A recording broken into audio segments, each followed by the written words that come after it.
There are 3 dark personality types, and most men are completely blind to which one is ruling them. This ignorance isn't harmless. It's why they're manipulated, discarded, forgotten. But the few who can look in the mirror and see the darkness for what it is, they win, because power belongs to those who stop pretending they're good and start mastering the shadow that actually drives them. If you don't know which one governs your instincts, your emotions, your ambition, then it's already decided your fate. And the most tragic part, most men think they're strong, but they're just emotionally addicted to admiration. That is the curse of the first type, the narcissist. The narcissist doesn't love himself. He needs to be loved. He needs to be seen, applauded. He walks into a room and immediately begins calculating not power, not opportunity, but attention. Who's looking? Who's not? Who praised him? Who ignored him? And in this desperate theater of validation, he becomes a slave to perception. But he doesn't see it that way. He thinks he's just confident, charismatic, destined for something great. He'll even convince you he's self-assured. But in reality, he's terrified of one thing, being unseen. The narcissist builds his whole life around admiration, and yet he never feels admired enough. Because beneath all the performance is something rotting, fragile pride, one insult, and he spirals. One rejection and he plots revenge. The narcissist is not strong. He is starving, and the more he feeds on praise, the more he needs it to survive. You'll see him in every room, loud, curated, slightly too polished. He smiles wide but scans constantly for signs of disrespect. If you praise him, he shines. If you ignore him, he withers. But if you challenge him, he breaks. You've just witnessed the mask slip. The narcissist doesn't have defenses, he has illusions. And when those illusions crack, he collapses into one of 2 extremes, rage or despair. Neither are controlled, neither are rational. He is an empire built on mirrors, and once the reflection no longer flatters him, he burns the whole room down trying to get it back. This is why many men fail in silence. Not because they lacked skill, but because their egos were too fragile to withstand reality. One loss, and they disappear. One bruise, and they retreat into fantasy. Because they were never warriors, they were children trapped in adult bodies, craving applause instead of conquest. But make no mistake, the narcissist can still rise. And often he does because he knows how to wear the perfect face. He adapts to what you admire. He becomes what you want to praise. In politics, in entertainment, in leadership, narcissists often rise faster than everyone else. Why? Because they need to. While others debate, the narcissist seduces. While others hesitate, he poses. He becomes a mirror of the public desire, and the crowd hungry to worship gives him the crown. But this is the cruel paradox. What lifts him is also what dooms him. Because the moment the admiration fades, he self-destructs. Think of the icons who fell apart once the spotlight dimmed. The leaders who couldn't handle criticism. The creators who vanished once they were no longer praised. It wasn't failure that broke them. It was their addiction to being seen as perfect. This is where it becomes dangerous. Not just for them, but for everyone around them. Because when the narcissist starts to lose admiration, he doesn't go quietly. He manipulates, guilt trips, and lies. He rewrites history. He demonizes those who stop feeding him praise. In relationships, he becomes controlling. In business, vindictive. He cannot let you move on because your attention is his oxygen. So he will shame you, charm you, or destroy you. Anything to remain center stage. And if he can't be worshipped as the hero, he'll play the victim, or worse, the villain. Not out of strategy, but out of desperation. This is not power. This is dependency disguised as dominance. And, once you see it, you'll notice it everywhere. The loudest in the room, the most polished, the ones who always need to be special. They're not free, they're dying for applause. And here's the final cruelty. Most men who are ruled by this type never realize it until it's too late. They think they're chasing greatness when really they're just chasing compliments. They think they're leaders when really they're addicts for praise. And while they're building a false self for the world to admire, their real self is decaying, unnoticed, unloved, and eventually forgotten because they spent their entire life trying to be someone else's ideal. Not once did they stop and ask, "Who am I?" when no one's watching. This question haunts them, and if they ever slow down long enough to face it, it breaks them. Because the truth is, the narcissist doesn't want power. He wants to look powerful. And in the end, that illusion becomes his cage. But here's where it gets dangerous. Some narcissists learn to weaponize their charm. They evolve. They study attention like war. They seduce not just to be loved, but to control. And when that shift happens, the narcissist is no longer just fragile. He becomes calculated, strategic, a charming manipulator who wears vulnerability like armor. And this is how he begins to transform into something darker. He's evolved past the clumsy hunger for praise. Now the narcissist has learned to control it, no longer a child begging for attention. He's a performer who understands the audience better than they understand themselves. He's refined, selective, weaponized. But make no mistake, the wound is still there. He doesn't seduce because he wants to connect. He seduces because it gives him leverage. Compliments are no longer food, they're currency. He trades them for loyalty, obedience, worship. And in this new form, the narcissist becomes dangerous not just to himself, but to everyone who mistakes his mask for depth. Because once you believe in his illusion, he owns you. And when he owns you, he feeds. Not always publicly, not always obviously. But behind every soft smile and gentle voice, he's extracting something from you. Admiration, sympathy, envy, submission, all without lifting a single weapon. Because his real weapon is you, he plays the victim masterfully. He'll confess his flaws, but only the ones that make him seem brave. He'll share his pain, but only in ways that center him as the tragic hero. He will admit failure, but only the kind that makes him appear strong for surviving it. This is how the evolved narcissist traps you. By giving you just enough truth to seem authentic, just enough vulnerability to seem safe, and just enough charisma to seem magnetic, you lower your guard. You trust, you admire, and then slowly your sense of reality begins to shift. You feel inferior around him, but you can't explain why. You start questioning yourself more. You become addicted to his approval and terrified of his silence. And that's exactly where he wants you. Uncertain, impressed, submissive. Because if you ever wake up to what he really is, the spell breaks. But most never do. They stay locked in the orbit of his ego, spinning endlessly around a sun that only shines for itself. They confuse confidence with superiority. They confuse storytelling with honesty. They confuse emotional expression with emotional depth. And they pay the price in silence, wondering why they always feel unseen, unheard, unworthy next to someone who claims to love them. Because the narcissist doesn't build connections, he builds mirrors. And you are only valuable to him when you reflect something he wants to see. The moment you show him a reflection he doesn't like, your independence, your anger, your strength, he punishes you. Sometimes with distance, sometimes with cruelty, sometimes with sudden unexplained withdrawal. And each time he frames it as your fault. Because the evolved narcissist is a master of blame. This is what makes him so difficult to confront. You can't argue with him. He's rehearsed every response. You can't accuse him. He'll turn it around on you. You can't shame him because he'll use your accusation as proof that you're the problem. And if you try to leave, he'll become everything you once loved again, just long enough to pull you back. He doesn't want you. He wants your admiration. He doesn't love you. He loves how you made him feel about himself. And when he no longer needs you, he will discard you gently, poetically, sometimes even with tears, but discard you all the same. Because the narcissist is not here to build with you. He is here to build himself. And you are just another brick in his image. And yet, you'll still miss him. That's the real cruelty.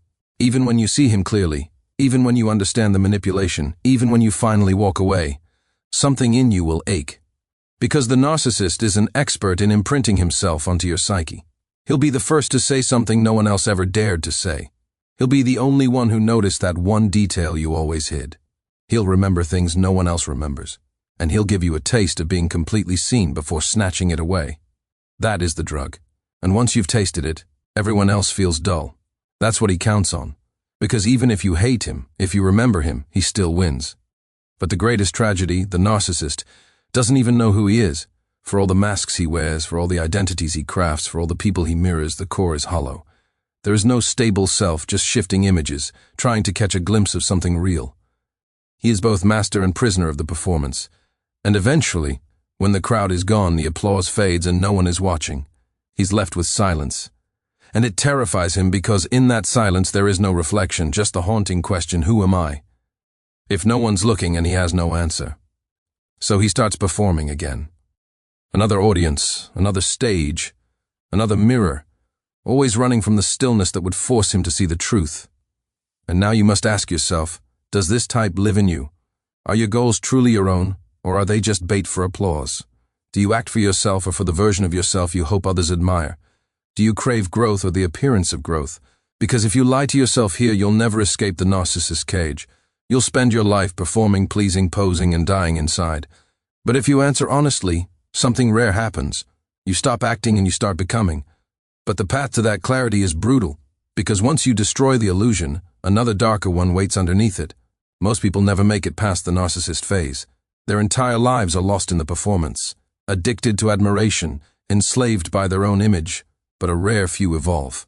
They stop needing to be admired and start needing to win. These men are no longer chasing praise, they're chasing control.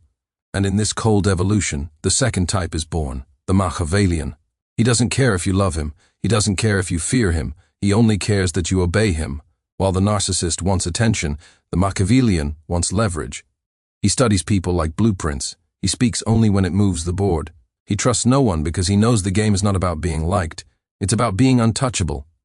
The Machiavellian personality is built on one core belief. People are tools. They can be used, sharpened, broken, replaced. He doesn't hate them. He simply doesn't romanticize them. Emotions are liabilities. Loyalty is negotiable. Kindness is camouflage. And truth is a weapon to be sheathed or unsheathed depending on what wins. You'll find him behind the scenes. He's the advisor, the strategist, the silent force moving empires. He rarely speaks first. He waits, observes, measures you before you realize you're being studied. And when he finally speaks, it's never a reaction. It's a move, calculated, specific, designed to shift power, not feelings. This man doesn't lose his temper because he doesn't value anything enough to get emotional over it. He's already prepared for betrayal, already accounted for failure, already predicted your disloyalty. He plays long games, quiet games, games with no audience. While others announce their goals, he announces nothing. He lets others speak and records every word. He lets others boast while he gathers data, and by the time you realize he's dangerous, he already owns half the board. That is the Machiavellian advantage. You see nothing until it's too late, because unlike the narcissist who wants attention, the Machiavellian understands this truth. Visibility is vulnerability, and the man who is unseen is the man who survives. You'll feel it when you're in his presence. A strange coldness, but not unkind. He can laugh, joke, even charm. But something's missing. He never gives himself away. His compliments never reveal admiration. His anger never reveals weakness.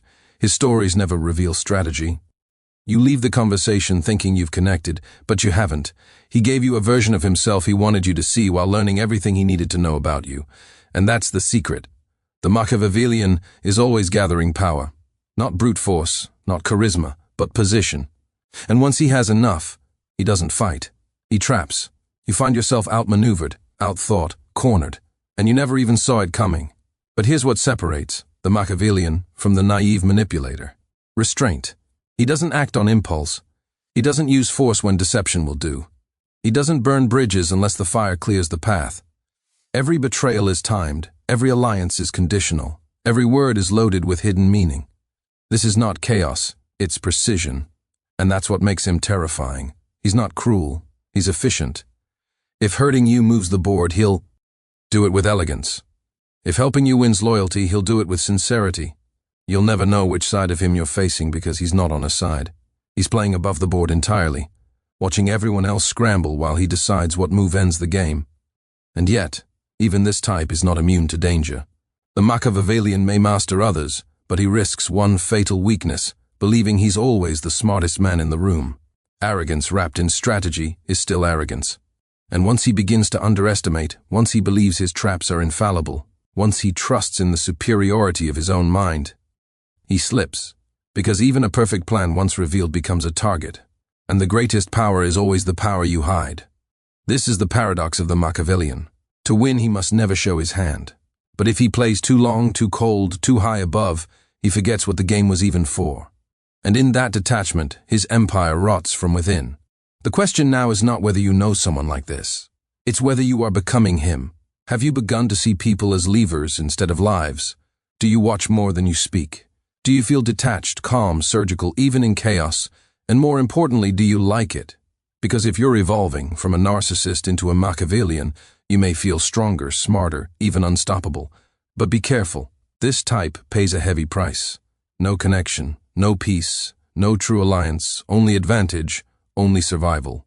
And once you've chosen that path, there's no return to innocence, only the next level of darkness.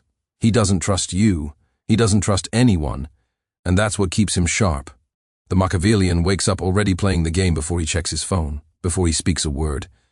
Every day is a battlefield, not of violence, but of positioning.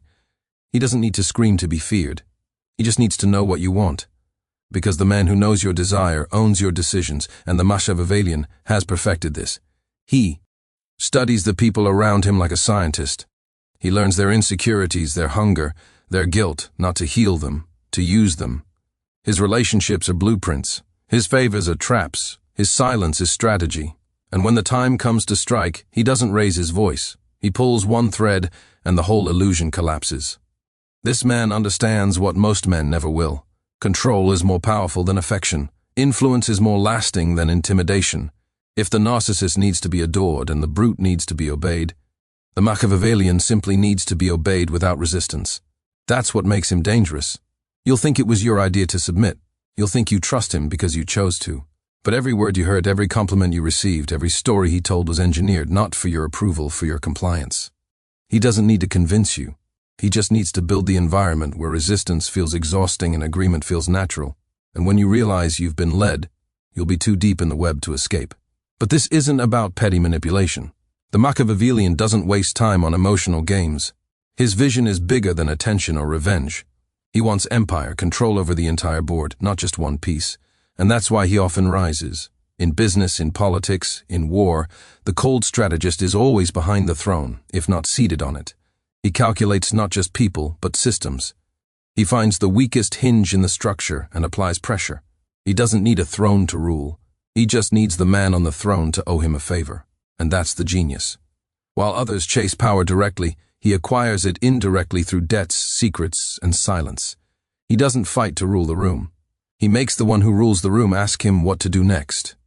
But here's the curse of this type. No one really knows him. And that isolation, while powerful, becomes its own prison. Because once everyone around you is a pawn, no one is ever truly close. You begin to question loyalty even when it's real. You anticipate betrayal even when it's not coming. You become addicted to outsmarting everyone and paranoid that someone might do it to you. So you never relax. You never trust. You never stop watching. Even in victory there's tension. Even in peace there's planning. Because the Machiavellian has confused mastery with meaning. He's mastered the game but lost the point of playing it. This is where the dark shift begins. Some Machiavellians grow tired of pretending, of performing, of waiting. And in this fatigue, they abandon strategy altogether. What rises in its place is not calculation, but chaos. Coldness turns into cruelty. Precision turns into destruction. The manipulator becomes the destroyer because eventually even the Machiavellian gets bored of pulling strings. He wants to feel something real. But real connection is impossible for him now. So he seeks sensation instead. Risk, pain, power for power's sake. This is how the strategist becomes the third type, the most feared of all. Before that descent, you must ask yourself, are you here already? Are you playing the game so well that you've stopped asking why you started? Are you isolating yourself for protection or because you no longer believe in anything but control? Have your relationships become transactions? Has your identity become strategy?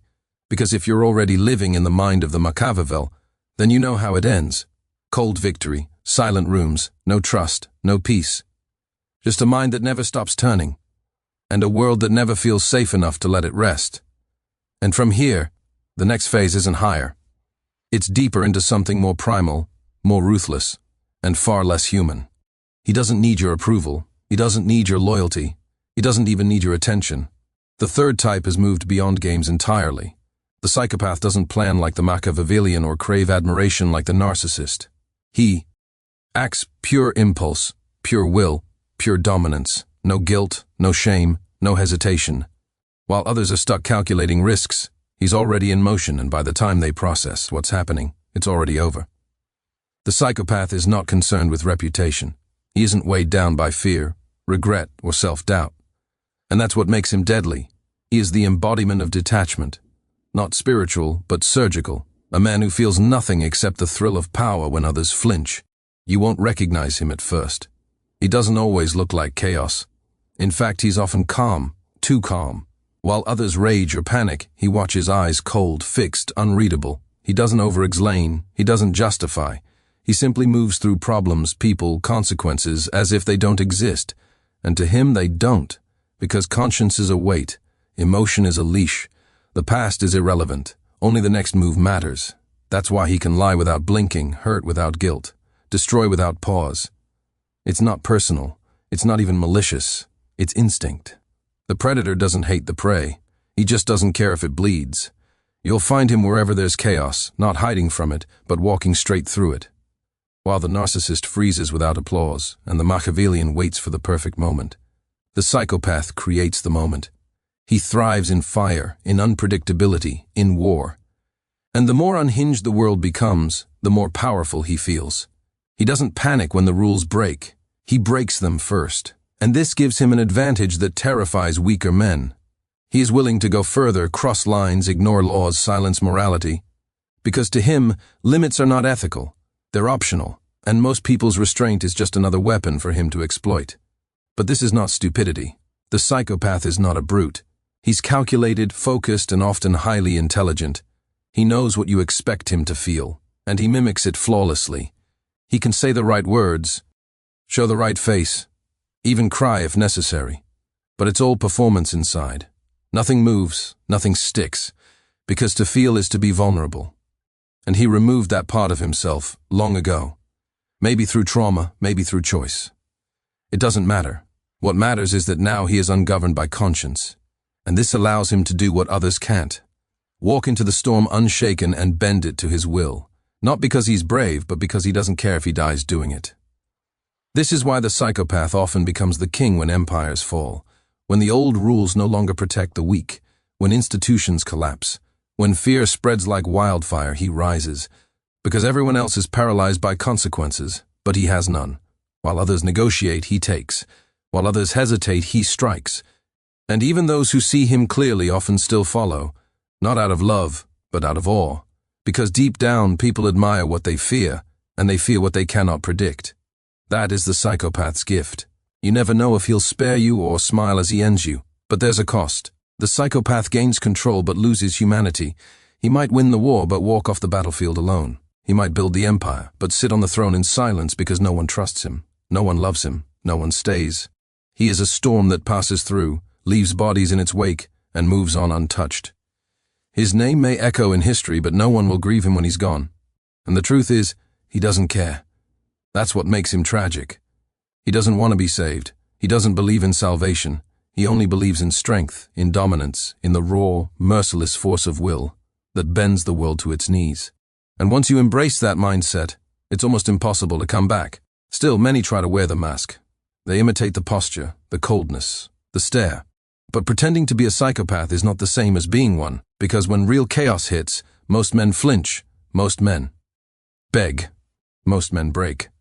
But the true psychopath walks forward unaffected, not because he's fearless, because he has nothing to lose. And the moment you stop fearing consequences, you become capable of anything. The psychopath doesn't flinch because fear requires imagination, and he no longer imagines pain, loss, or consequence. He's moved beyond narrative, beyond guilt, beyond the emotional strings that paralyze most men. And this absence of hesitation gives him a terrible advantage. Speed. While others analyze, the psychopath acts. While others worry about outcomes, he creates them. Not carefully, not methodically, but with raw, explosive force that destabilizes everything in his path. This is not recklessness, it's freedom. A freedom most men can't comprehend because they're still tethered to shame, memory, and social approval. But the psychopath severed those ties long ago, and in that severance, he became untouchable. But don't mistake his power for success. The psychopath is not a builder. He's not a strategist. He doesn't care for legacy. He doesn't negotiate, nurture, or preserve. He dominates, then moves on. He thrives in disruption, not creation. In conquest, not governance. That's why many of them burn out. Not from defeat, but from boredom. Once there are no more enemies to break, no more lines to cross, no more chaos to feed on, the thrill disappears. And without that thrill, there's nothing. Because unlike the Machiavellian who calculates for the long term, or the narcissist who craves significance, the psychopath doesn't look beyond the moment. His life is a string of nows, each one louder, bloodier, more defiant than the last. Still, some of them rise to terrifying heights. CEOs, generals, cult leaders, crime lords. They command not through inspiration, but through force. Not always physical, often psychological. Their gaze alone can freeze a room. Their silence can break a man. Their presence alters gravity because everyone feels it. This is someone who doesn't care about rules. Not yours, not society's, not God's. And in a world built on shared delusions, morality, empathy, consequence, the man who steps outside those illusions holds unthinkable power. The power to act without restraint, to decide without remorse, to destroy without blinking. That is the psychopath's kingdom. Cold, absolute, godless. But here is where the delusion of envy begins. Many weak men admire this type. They think strength means being feared, that to be free they must feel nothing, that to win they must become ruthless. But they don't understand the price. The psychopath doesn't choose this path. He is this path. His emptiness is not an asset, it's a condition.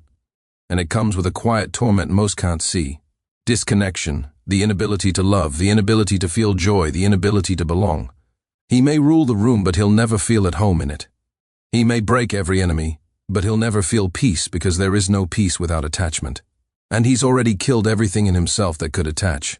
Even worse, when the psychopath fails, he implodes, not with emotion, but with void. He doesn't spiral like the narcissist. He doesn't recalibrate like the Machiavellian. He simply ceases to function because he never learned how to suffer, or how to wait, or how to rebuild. He only knows how to dominate. And when domination fails, nothing is left. No community, no purpose, no identity, just a cold silence deeper than death because it's still alive. This is the final cost of the third type. When he wins, he stands alone. When he loses, he vanishes. Either way, the story ends in isolation. And now you must ask yourself one final time, which type rules you? Which mask have you been wearing so long you forgot it was a mask? Have you been chasing praise like the narcissist, believing applause would make you real? Have you been moving pieces like the Machiavellian, convinced that control means safety? Or have you become the psychopath? Detached, efficient, untouchable but empty. Most men are ruled by one, influenced by another, and pretending they're none. But the only path to real power is brutal honesty. Because when you finally admit which dark instinct governs you, you don't become weak, you become aware. And awareness is the beginning of mastery, not to suppress the dark, but to direct it, not to pretend you're good, but to become sovereign over your own shadow. That is the rarest power. The man who sees the narcissist in himself and disciplines it. The man who sees the Machiavellian and sharpens it. The man who sees the psychopath and chains it. He is not innocent, he is not soft, he is not safe. But he is awake, and in a world of sleeping men, he is the most dangerous type of all. If you've made it this far, it's because a part of you already knows this truth. You are ruled by a shadow. Whether you admit it or not, narcissist, Machiavellian, psychopath, one of them already whispers through your instincts, shapes your choices, determines your fate. Now, tell me in the comments, are you ready to face the mask you've worn so long you forgot it was a mask? Are you willing to master the dark that governs you instead of being consumed by it? If this message touched you, if it made sense, write in the comments, I master my shadow. Let's see how many here are truly ready to turn awareness into power. And don't forget, keep watching the next video. It's important, much more than you imagine. See you that.